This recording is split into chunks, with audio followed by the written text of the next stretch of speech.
Hey everyone, good morning. Welcome to the Daily Drop-In Morning Show with the Teach Better team, where we are live every single morning, Monday through Friday at 7 a.m. Eastern, as we stream on Facebook, YouTube, Twitter, Twitch, and LinkedIn. You may also be listening to this on Teach Better Talk podcast, and wherever you're streaming from, we're thrilled you're here. We're so happy to welcome you into this Tuesday morning. It is February 1st. Jessica Reed is here, and we have so much we're going to talk about. Our theme this week is parent communication, and we have a good news story, some holidays to celebrate with you, obviously kicking off the month strong. So please go fill up your coffee as we get started for the day, and we'll be right back.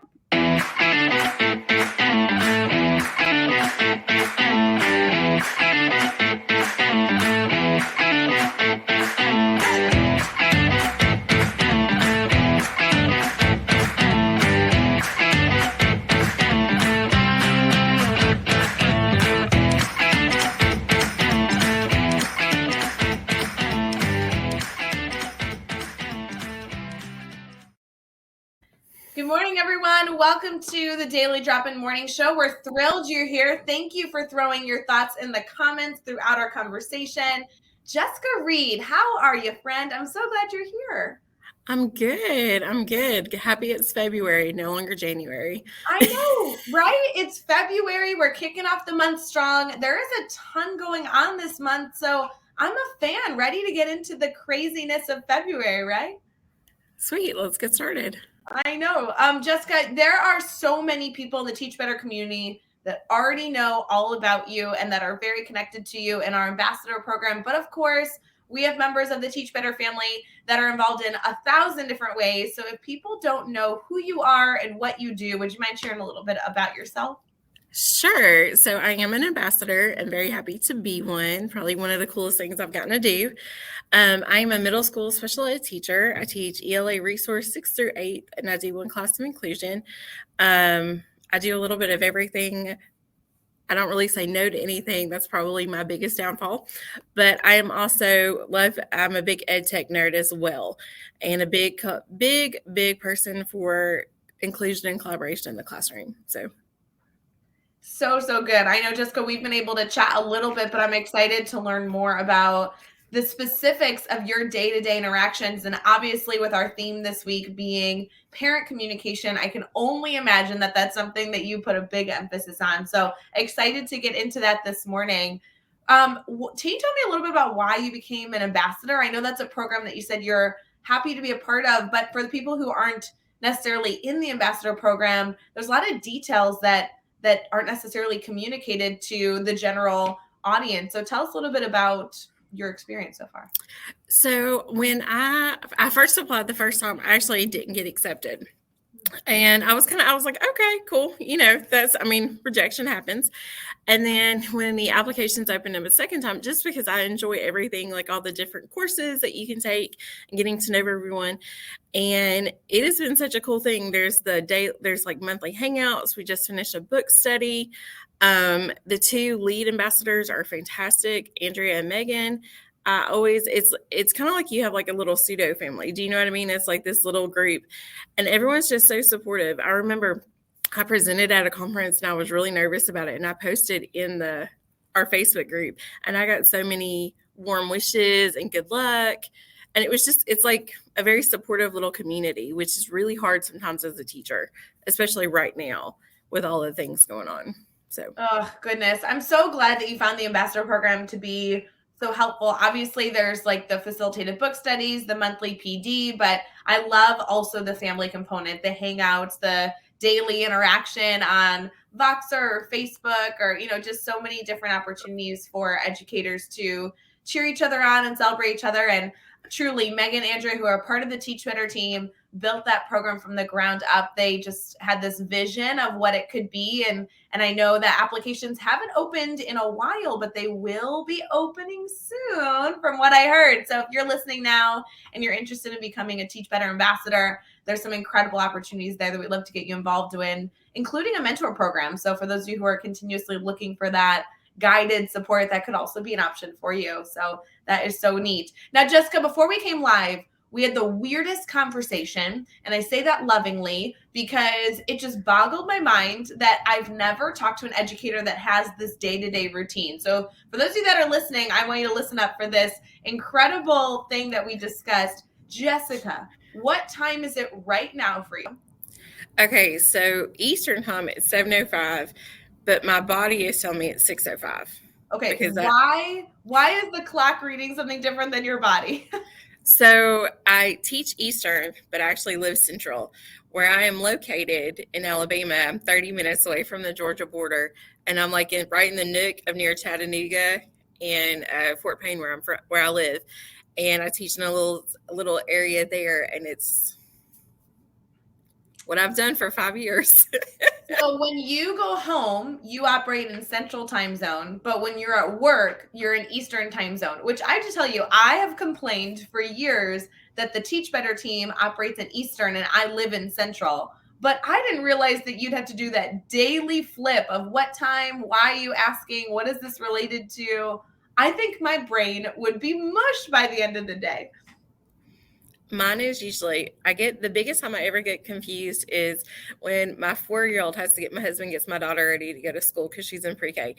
And I get so confused when I'm looking at the clock and I'm like, okay, are they up? Did he get her? Is everything going? How was she this morning?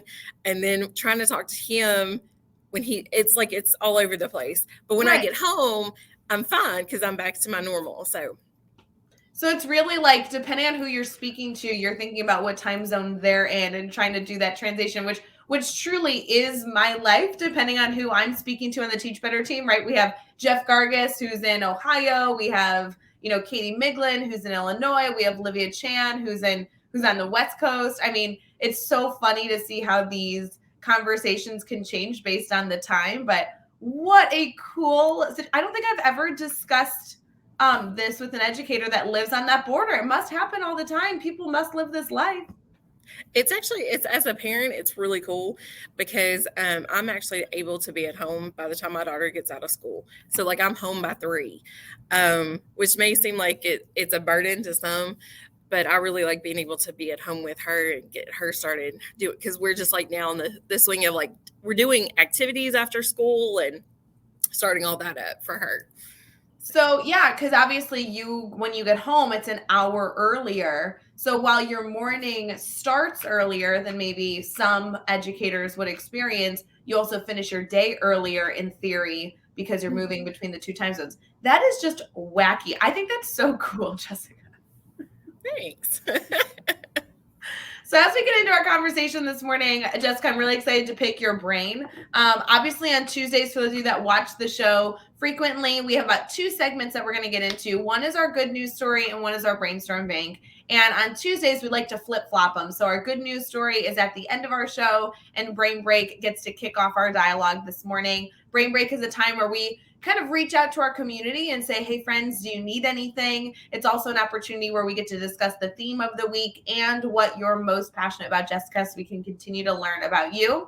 So we'll be right back. If you are tuning in this morning, good morning. Welcome to either 6:08 a.m. Central or 7:08 a.m. Eastern. We're thrilled to have you. There are a lot of things going on in the Teach Better team this morning, including a new start time for our admin mastermind. Shout out to those of you who participate in our admin mastermind. If you have not registered for that, you still can this morning. It begins at the top of the hour here in just about 45 minutes.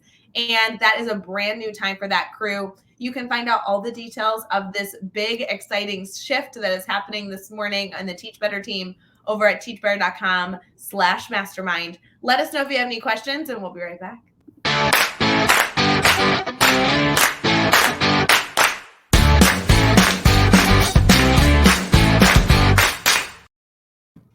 Good morning, everyone. We are thrilled to welcome you back to our Brainstorm Bank. Again, if you are looking for information on our admin mastermind, which has a big change coming to you this morning, obviously it meets in the afternoons. That is not changing, facilitated by the incredible Brad Hughes. But we also have a morning session, which is beginning an hour earlier from now on with our new facilitator, Dr. Brian Zwemke, who will be joining our crew to facilitate that incredible administration conversation. You can see all those details at teachbetter.com/mastermind. Jessica, as we get started for this morning, I'd love to get your thoughts on what parent communication means to you. Do you have a theory on it? You must be doing so much with your specific role. I do. It kind of goes two ways for me. As a parent, I love that my child's teacher is very like, I text, we do through the remind, wham, ma'am, thank you, ma'am. Like there's no lack of communication. As a teacher, on the other hand, it can be, especially a special ed teacher, because so often we're case managers and we have these kids and we are their advocate and we do a whole bunch of other things for them. It can be good and it can be bad. Sometimes, especially if you've had a student for a really extremely long time, you and that parent can start butting heads because you know what I mean? Like there's sometimes change is inevitable and change is needed. As recently has happened to me this year. With my personal case manager parents, I am very open. I'll communicate, text through Google Voice, email, all those good things, because I try to make sure that they understand what's happening and the realities of what's going on in the classroom. The only downfall I've ever had is I've never set a boundary until this year. Because I've always just been that person. Like, you contact me, I try to make sure it happens, even if it's 8:30 at night. And this is the first year. It was actually for my principal's suggestion that I have a boundary up. And it's been great. I think a lot of educators are going to be able to understand and empathize with that mindset, because as we get into this incredible profession, whether you see 30 students a day or 200 students a day, depending on your schedule, your mindset is that you want to be as transparent with parents as possible. We want to communicate what's going on in the classroom. We want to make sure that they feel like they are a part of the conversation as meaningful stakeholders that are obviously enormous in our students' lives day to day. And yet a lot of educators begin to feel that stress and that burnout when they're getting parent emails at 8:00 at night and they're seeing the email on their phone maybe, or they're getting a ding, somewhere in the house that an email has been received. And we feel this essential requirement to go and respond to it. And the reality is that putting up boundaries can really allow us to find that balance, that healthy, appropriate communication piece. There was a mentor I had for years and years and years that used to remind me that our communication to parents is business, right? That's our work. That's what we do. Parent communication to us is personal. And so they're doing that after hours in many cases. And so finding that balance between when to respond and when not to respond is hard. How did you determine what your boundaries were going to even be? It was more of my husband. I'm so married to an attorney, and he can cut off at 5:00. I don't know how he does it, but he does not answer his business phone. Unless it's like for trial or for court the next day, he doesn't respond to clients after a certain point. Now, granted, he gets paid when he does respond to clients. We don't get paid that way. It was just him really being like, you need to focus at home. Like, you've got stuff here, because I think sometimes, so many times, parents forget that we're parents ourselves, or we have other things going on too. And while I care about your child, I also care about what's going on, what's going on at home. I will say though, that one of the hardest things though, being a middle school teacher for parents, is because yes, we want you involved, but they also have to grow up. Do you know what I mean? Like, there's that defined line of what's too much, what's not enough with the parent communication.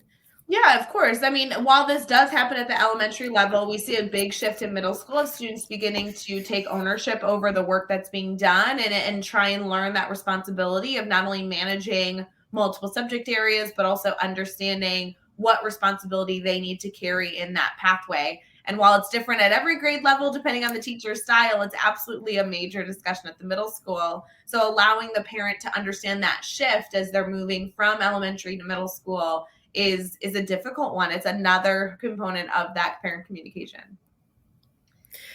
When I think of boundaries, I think it's going to be different for every single educator. But as we get started discussing parent communication this week, the reality is that finding a balance between when that communication is happening and when it's not happening is a discussion that we can have regardless if you choose to put boundaries up in your life or not. That can just be a simple case of when throughout the day are you doing parent communication, even during the school hours. When you set up your boundaries, how did you communicate that to either your students or your stakeholders so that they knew what to expect from you? So I typically, I will respond within 24 hours, and I try to let parents know within at the first part of school, like, hey, and that's not even just to my regular IEP kids, that is to my classes as well. Like, hey, you got to give me 24 hours. Now, I do have one or two occasions where I have a student who is like, hey, can you call mom? Or, and I also have that rapport with that student. Like, I'm their safe person, no problem, text or email. And I'm pretty quick to respond to a couple of those just because I do have some parents who are like, we've got some stuff going on. But I try to at least give it 24 hours, especially if you have a parent who responds to you and is like very rude through email. And unfortunately, we can misread things through email. So it's a lot of times it's so much better to do it face to face. I did a conversation with Screencastify and actually how to use Screencastify with parents. And I love that option of having them actually like record what is the question or what's the homework, because so often, like I was just saying, you can misconstrue what someone's saying through text or email, or at least I do.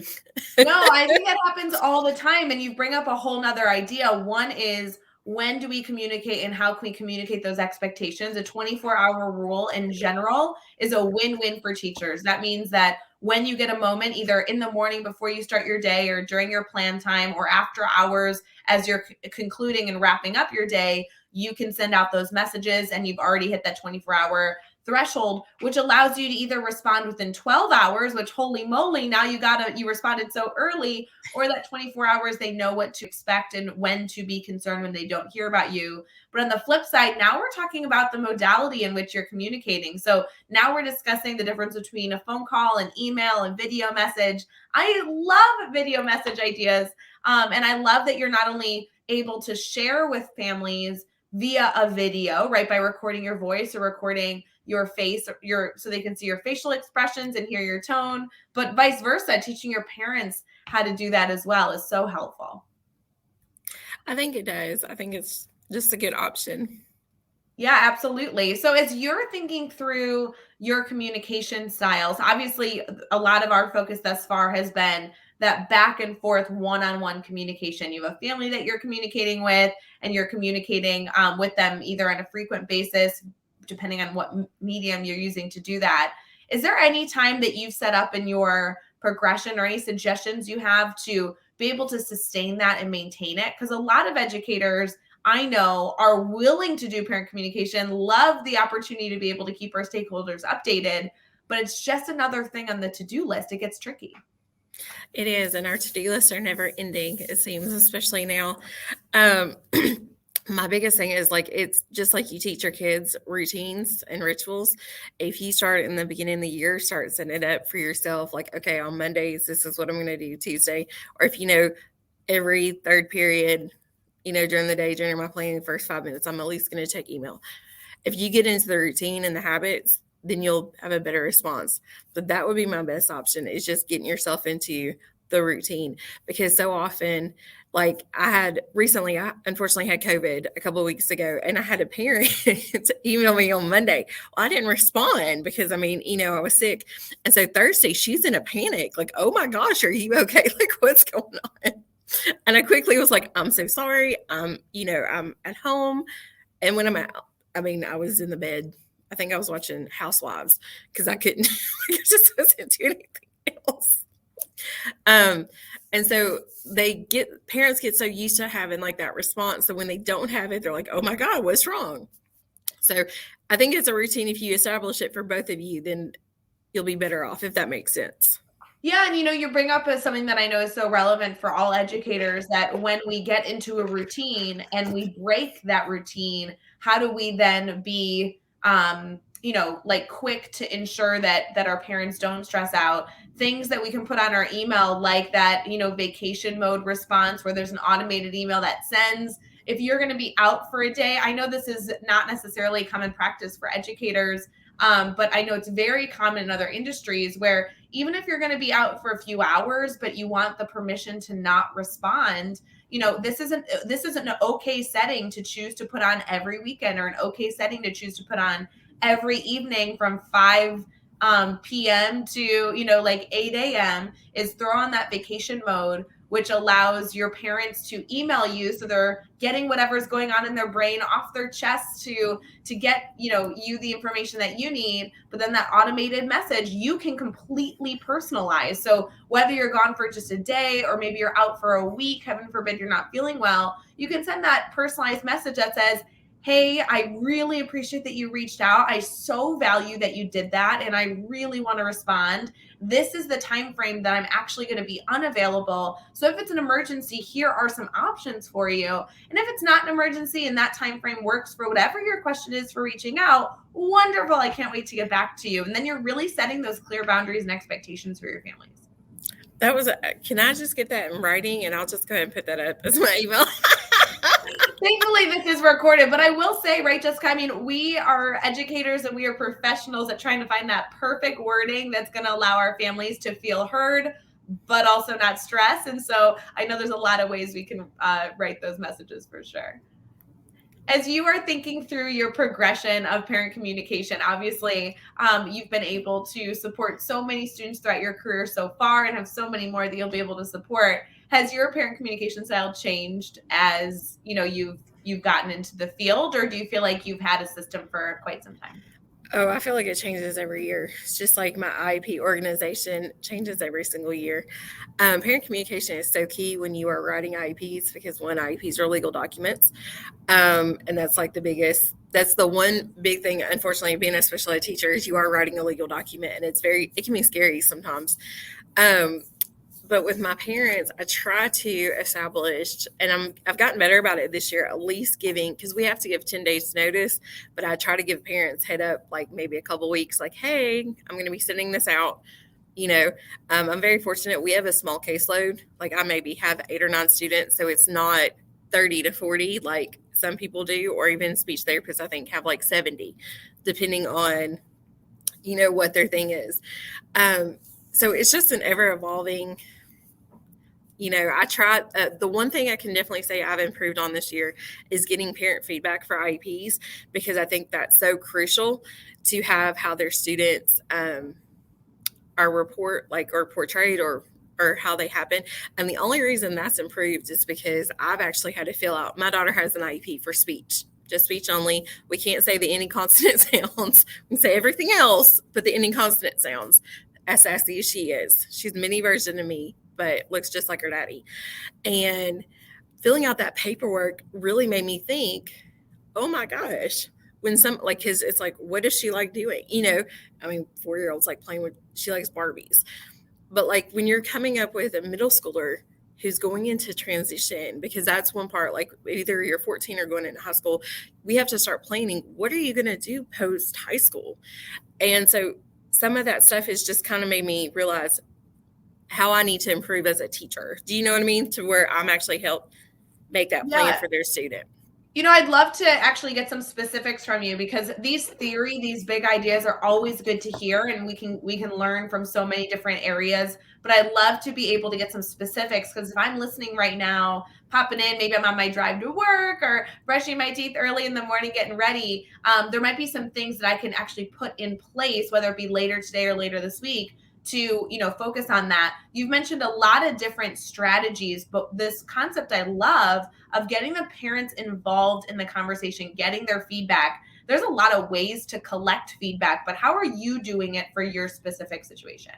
So for my specific situation, I have actually, and there's so many different, you can go to Teacher Pay Teachers and find a ton of stuff. Why reinvent the wheel? Our county system has a specific transition survey for the parents, especially as they're going from 8th to 9th, which is just a very basic, it's 4 pages, so maybe it's not that basic, but it's a lot of questions. So it is just really just having authentic conversations with forms for those parents. And that can be something as simple as an IEP form sent via mail, and they just fill out like a Google form and it comes back to you, and that's simple. It's having that open communication. I don't know if that answers your question or not, but even just like something as simple as like an IEP form via email, because I can't tell you how many times I have kids leave stuff and they're like, well, I never got it. Yeah.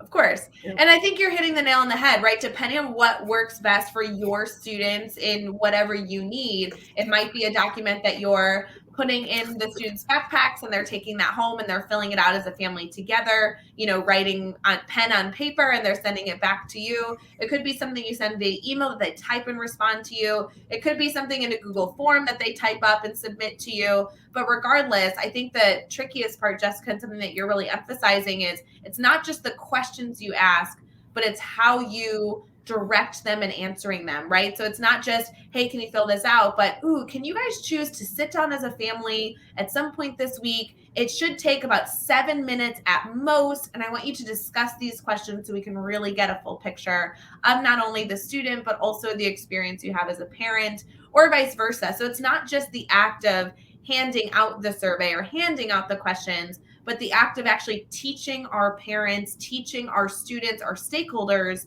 how they can best provide feedback and what good feedback looks like, in hopes that you get as much as humanly possible to help with whatever you're working on. And I've gotten some I've gotten some great responses. I've also gotten like 3-word answers.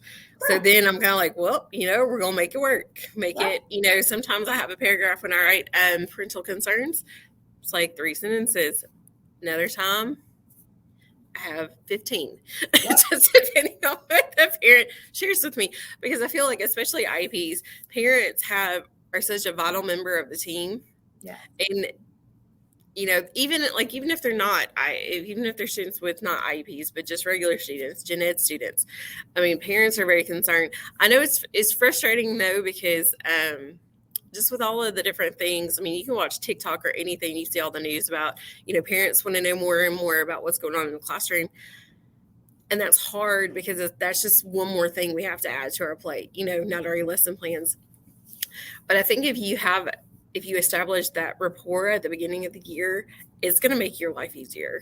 Absolutely. Absolutely. And I love this clear expectation. There's been a big conversation, not only in our admin mastermind, but in other conversations I've been able to participate with leadership specifically, that's coming to mind about this idea of what we can expect of teachers. And it was this interesting conversation we've been having for a few weeks now that's come up in these dialogues around, we're hosting professional development. How do we make it meaningful for teachers? Or we're doing this piece of activity that we're requiring. How do we get teachers' responses?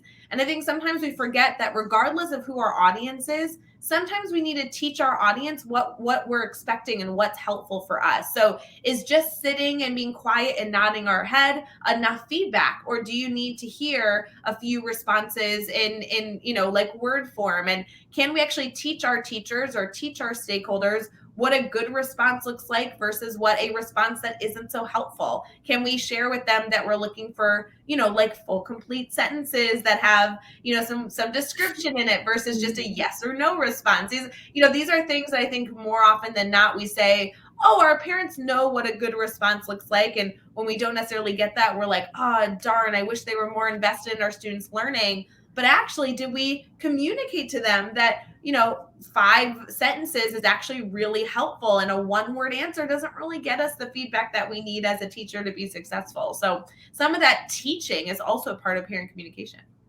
Well, it's one of those things, especially for middle schoolers, if you teach the kids how to do it, they can teach their parents. Do you know what I mean? They can rely I struggle to get my kids to capitalize their names sometimes. So if I get 5 sentences, I'm on cloud 9 because I'm like, yes, you know what you're doing.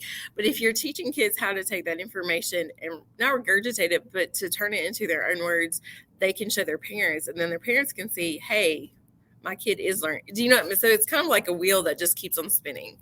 I totally agree. I love all these suggestions, Jessica. There's so many different takeaways depending on what you're looking for in terms of parent communication. Obviously, we're talking about this all week long, but even in just this short conversation, we've been able to focus on boundaries and modalities and ways to communicate, and how we can set those expectations for the people we're communicating with, how to get feedback from the people we're communicating with. Holy moly, this is like a gold mine here, Jessica. I so appreciate it. As we transition here into our good news of the day, I'd love to ask you one final question on this topic as we continue to brainstorm with those of our community that are here with us live. What is your soapbox topic? If educators were just popping in for this one moment of the show, connecting with you, what would be the biggest takeaway you hope that they learned this morning as they're headed into their Tuesday morning, February 1st, getting ready for the month? That's a loaded question, because there can be so many different things. I think my soapbox is inclusion, and that is a collaboration in the classroom between gen ed and special ed teachers. And I am hopefully we'll finish my book soon. It's called The Collaborative Prenup, and it is about, co-teaching is like a marriage. It's like an arranged marriage. You either want to get divorced by December or you want to stay happily married. I've had both experiences, and it's just, if you can have a positive collaboration between the gen ed and special ed, it makes the world better for your kids. Because what's so frustrating as a middle school teacher is if my co-teacher doesn't like me, the kids know they're not stupid. So, sixth graders and seventh graders are not stupid. They're going to be able to tell. They're going to be able to get the vibes, and then they're going to pit you against one of each other.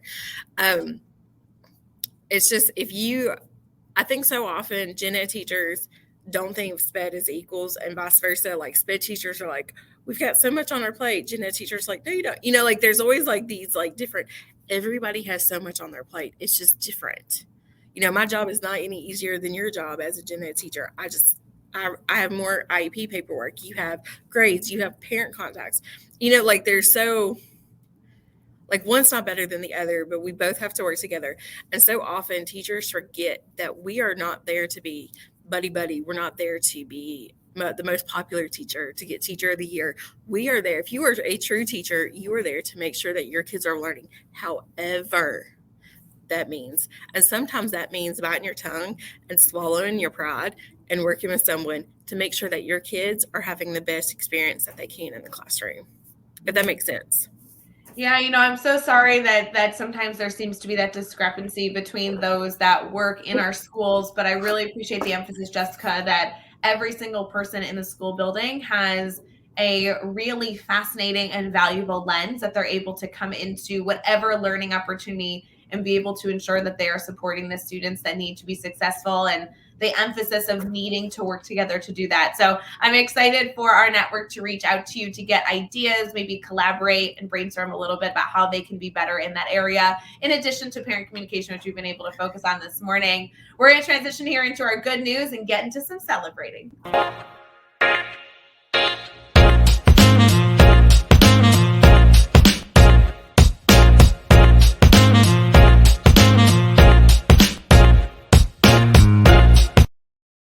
Good morning, everyone. We are thrilled that you are here with us for our daily drop-in morning show as we stream on Facebook, YouTube, Twitter, Twitch, and LinkedIn every single morning at 7 a.m. Eastern. It is Tuesday, February 1st, and we have some big holidays to celebrate this month, as well as getting into our good news story. Jessica, I also think it's worth noting there are some severe weather storms that do begin this afternoon, and we do just want to remind our network that, of course, if at any point you find yourself in need of anything, I know the Teach Better team is a global community, but we really are here to support anybody that we can and in any way that we can. So as you prepare to make sure that you are very safe, if that weather is affecting you, please let us know if you need anything so that our community can be there to support. Jessica, in your neck of the woods, I'm guessing you may not be getting snow, but it's possible, I guess. It is possible. We actually had Fort Payne didn't have snow, but where I teach had snow this past weekend, and where I'm from in Georgia had snow. So we were really cold. Yeah, very cold, because whether you have snow or not, Jessica, you guys aren't necessarily used to cold, right? We are not, but now in my defense, I did go to school in Lexington, Kentucky, and I taught there for a year. So I know how to drive in snow. I'm just saying. That's awesome. That's awesome. I was getting some notifications yesterday that some areas of Chicago are getting over 12 inches. And I know that that affects many, many, many communities. So again, if you have not checked the weather recently, if it affects you, we do want to give you that heads up. And obviously let us know as you get started in your week if you need anything. We'd love to be here to support you. There are a lot of holidays to address today, Jessica. Are you ready to celebrate a few things? Sure. First and foremost, it's National Freedom Day, which is obviously something that's always enjoyable to celebrate. For those of you who have seen all the messages everywhere, it's also the Chinese New Year, which is so exciting. The Year of the Tiger. That would be very interesting to learn more about, and obviously wish so many people a wonderful New Year as they continue to celebrate. It's also a lot of funny holidays, which I didn't realize even existed, like National Baked Alaska Day. I don't actually know what Baked Alaska is, but this picture is yummy. So I think, Jessica, we might need to hunt this down later today. It's also National Dark Chocolate Day. Are you a dark chocolate lover?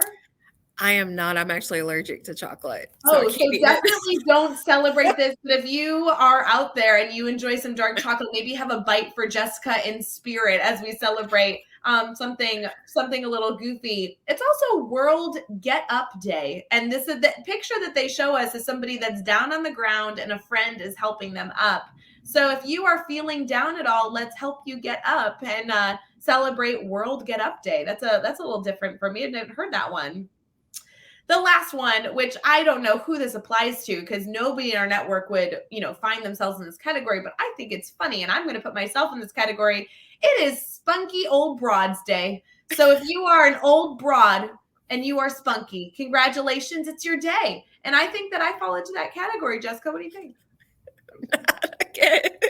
That's not what I was expecting you to say. Yeah, especially if you're spunky. I mean, I love that. I can see the spunky. I don't know about old broad, but I can see the spunky.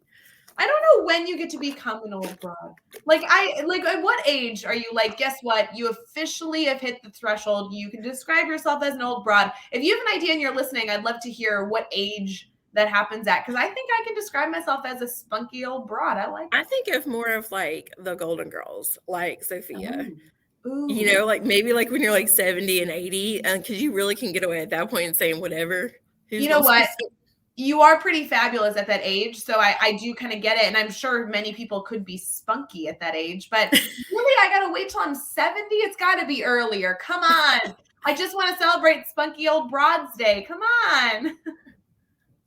I'm excited to see the comments of people guessing what age old broad status begins. As we get into that, I also have a good news story for all of us. This is a great opportunity for us to not only use this to foster conversations with our colleagues, but also, of course, bring this to our students as an opportunity to discuss and learn something new. One element that I want to bring in today is an article that says amazing 250,000 monarch butterflies in 2021, up from just 2,000 the year before in migration count. So they're looking at the migration of these beautiful monarch butterflies. Of course, the photos are amazing because, as many of you know, those monarch butterflies are orange and white and black, and they are just so gorgeous. But as they migrate, they've been able to track how many monarchs they are actually seeing and this massive growth that they've been able to document, which is wonderful for our communities. Monarch butterflies are so important to many, many, many food chains and so many different life cycles that we see. A nonprofit announced that over 200,000 monarch butterflies were observed across the sites that they were looking at this.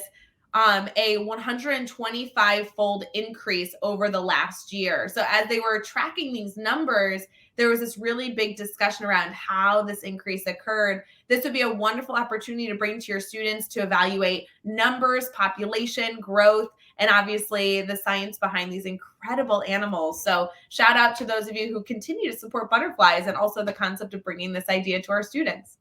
That's really cool. Kind of fun.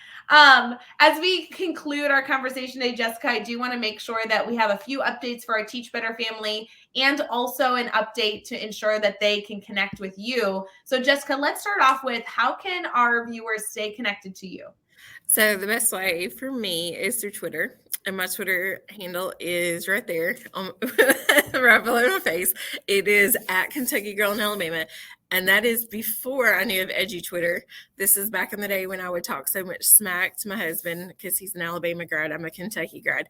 And it may happen this Saturday because we're going to the basketball game in Tuscaloosa. Kentucky plays against Alabama. So, but I now obviously do Edgy Twitter as well. But Twitter is the best way to get a hold of me. I love that they can connect with you there. If you are also looking for other people to connect with, the Teach Better team did just announce they're starting the lineup, 2 featured speakers at the Teach Better conference. In case you missed it, here's a little clip that we showed yesterday for that big announcement.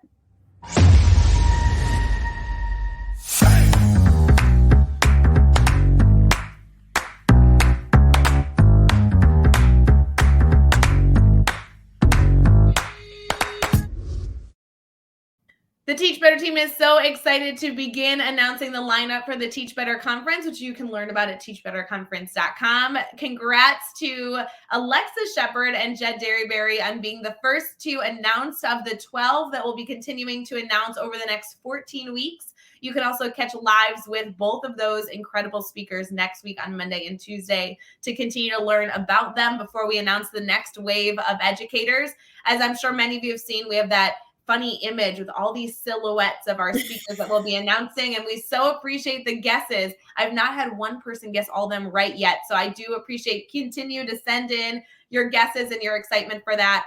The other thing I do want to give a shout out for those of you who are getting started bright and early on this Tuesday morning is we have a brand new time for our admin mastermind that is kicking off this morning at the top of the hour. So 7 a.m. Central, 8 a.m. Eastern will be the brand new time of our admin mastermind morning session. We're excited for so many of you to join us via Zoom, which you can learn about at teachbetter.com/mastermind. And we'll have the incredible new moderator, Dr. Brian Zwemke, joining us. If the morning time doesn't work for you, though, don't worry. We still have our incredible afternoon session that is a little later, and it will be facilitated by the one and only Teach Better team member, Brad Hughes, which you also get to learn from on Fridays on the Daily Drop-In. So lots of good things going on. Make sure you check your email for all those links. And of course, if you need anything, you can reach out.